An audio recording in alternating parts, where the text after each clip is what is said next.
নমস্কাৰ বন্ধুসকল, আপুনি যদি UPI, Google pay, phone pay বা ডেবিট কাৰ্ড বা আৰু ক্ৰেডিট কাৰ্ডো আপোনালোকে ব্যৱহাৰ কৰে বা অনলাইন পেমেণ্ট কৰে, তেনেতে এই ভিডিঅ'টো আপোনাৰ বাবে অতি গুৰুত্বপূৰ্ণ।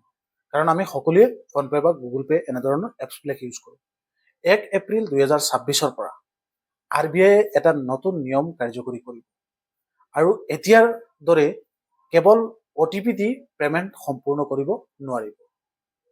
এতিয়া প্ৰশ্ন হ'ব পাৰে, কি সলনি হ'ব আৰু কিয় নিয়ম আনিছে আৰু আপুনি কি কৰিব লাগিব।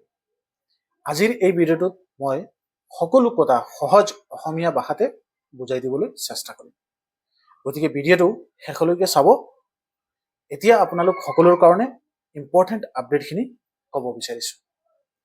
ৰিজাৰ্ভ বেংক অফ ইণ্ডিয়া অৰ্থাৎ RBI ঘোষণা কৰিছে যে 1 এপ্ৰিল 2026 পৰা সকলো ঘৰুৱা ডিজিটেল পেমেণ্টত 2 ফেক্টৰ অথেণ্টিকেশ্যন অৰ্থাৎ 2FA বাধ্যতামূলক হ'ব। অৰ্থাৎ কেৱল এটা OTP দিলেই পেমেণ্ট সম্পূৰ্ণ নহ'ব।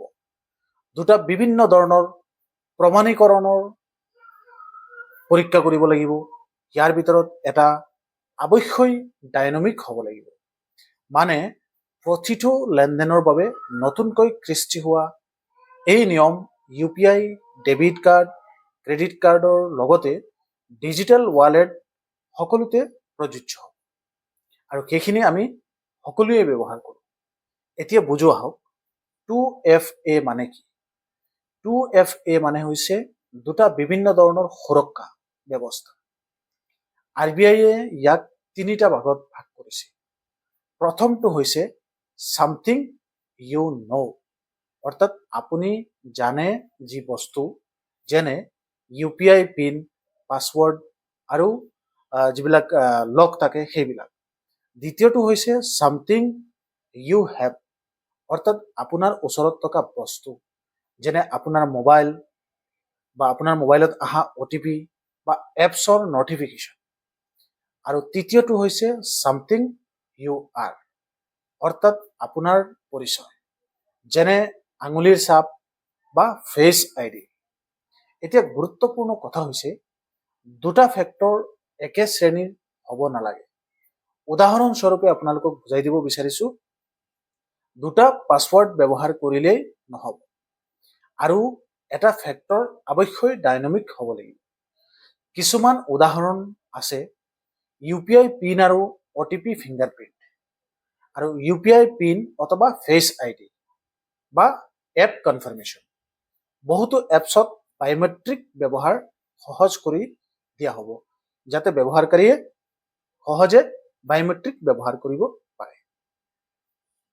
এতিয়া প্ৰশ্ন আহে, এই নিয়ম কিয় আনিছে? কাৰণ অনলাইন ফ্ৰডবিলাক দিনক দিনে বাঢ়ি গৈ আছে। চিম সোৱাইপ বা OTP ফিচিং অৰ্থাৎ মালৱেৰৰ জৰিয়তে বহু মানুহে নিজৰ টকা হেৰুৱাইছে একাউণ্টৰ পৰা। কেৱল OTPৰ ওপৰত নিৰ্ভৰ কৰাটো এতিয়া বিপদজনক হৈ পৰিছে। সেইকাৰণে RBI এই নতুন ব্যৱস্থা লৈছে, যাতে ডিজিটেল পেমেণ্ট অধিক সুৰক্ষিত হয়। এতিয়া আহোঁ, আপুনি কি কৰিব লাগিব এই বিষয়লৈ।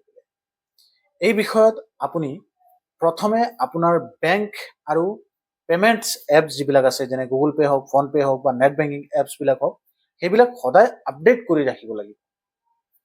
দ্বিতীয়তে বায়োমেট্ৰিক অৰ্থাৎ আঙুলিৰ ছাপ বা ফেচ ID অন কৰি ৰাখিব লাগে। আৰু তৃতীয়তে আপোনাৰ মোবাইল নম্বৰ বেংকৰ সৈতে আপডেট কৰি ৰাখিব লাগে। চতুৰ্থতে শক্তিশালী UPI পিন ব্যৱহাৰ কৰিব লাগে, সহজ নহয়, যেনে 1 2 3, অলপ ইউনিক হ'ব লাগে। আৰু আটাইতকৈ গুৰুত্বপূৰ্ণ কথা, কাকো নিজৰ OTP বা পিন কেতিয়াও দিব নালাগে। অচিনাকি লিংক বা যিবিলাক মেছেজ আহে সেইবিলাকত বিশ্বাস নকৰিব। এপ্ৰিল মাহৰ আগতে সকলো বেংকে এই নতুন ব্যৱস্থা আৰম্ভ কৰিব আৰু আপোনাৰ বাবে কেৱল এটা অতিৰিক্ত ষ্টেপ যোগ হ'ব, কিন্তু এইটো আপোনাৰ সুৰক্ষাৰ বাবে অতি প্ৰয়োজনীয়। শেষত এটা কথা, আপোনালোক সকলোকে সহজতে ক'ব বিচাৰিছোঁ।